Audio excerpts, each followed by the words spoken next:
गिना है ना क्या किया है, वो लिस्ट हमें भी तो दिखाएं ताकि हम महिलाओं को भी तो पता चले कि क्या किया है। मणिपुर में जो कांड हुआ, आपको लग रहा है बेटियां बच रही हैं। इस तरह से अगर बेटी बचाना, बेटी पढ़ाना है तो सॉरी टू से दिस, ऐसा हमें नहीं चाहिए, बिल्कुल भी नहीं चाहिए। आपको लग रहा है विदेश में जाएंगे, यहाँ डंका बजाओ, यहाँ कुछ करो, यहाँ की महिलाएं आपके नाम के नारे लगाएं तो बात है ना। विदेश से हमको क्या करना है ये बताइए आप।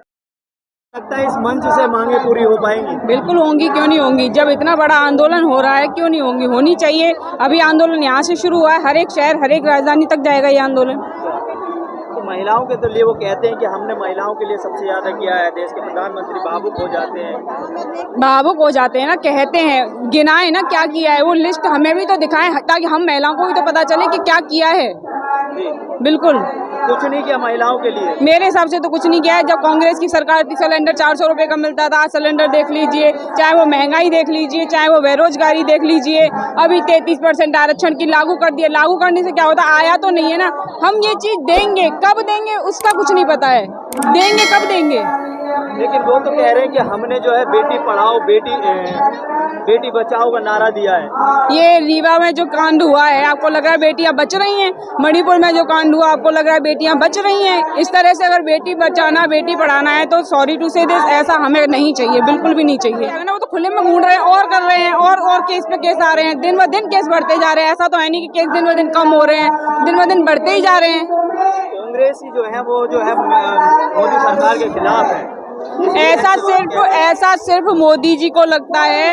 इतनी जो यहाँ महिलाएं आई हुई हैं, आपको क्या लग रहा है ये ऐसे ही आई हुई हैं? ये सिर्फ अपने हक के लिए आई हुई हैं। ये अपने हक को चाहती है कि जो मोदी जी ने वादे किए वो हमें दें। अगर मोदी जी नहीं कर पाए, वो कांग्रेस पूरा करेगी, तभी तो कांग्रेस का अभी हो रहा है कि कांग्रेस आएगी ना, कांग्रेस बिल्कुल आएगी। लेकिन पार्लियामेंट में पास हो चुका है, अभी जहाँ जहाँ इलेक्शन है वहाँ लागू करो, क्यों नहीं कर रहे हो? जब इलेक्शन हो जाएंगे उसके बाद लागू करोगे। उसके बाद क्या है, जो हमारी ओबीसी महिलाएं हैं उनको भी तो इसका लाभ मिलना चाहिए ना, उनको भी तो 33% आरक्षण मिलना चाहिए। कहाँ है वो आरक्षण?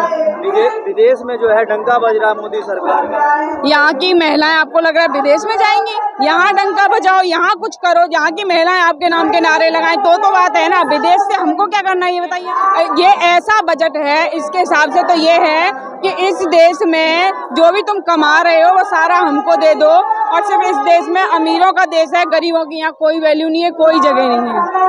तो इस बजट में आपको ऐसी क्या उम्मीद थी?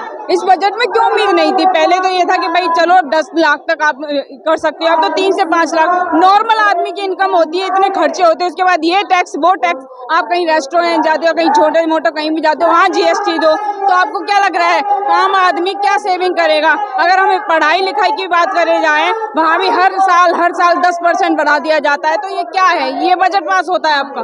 युवाओं के लिए कुछ नहीं था क्या था युवाओं के लिए आप बताइए? बेरोजगारी, महंगाई, यही है, और तो कुछ है ही नहीं। Thank you.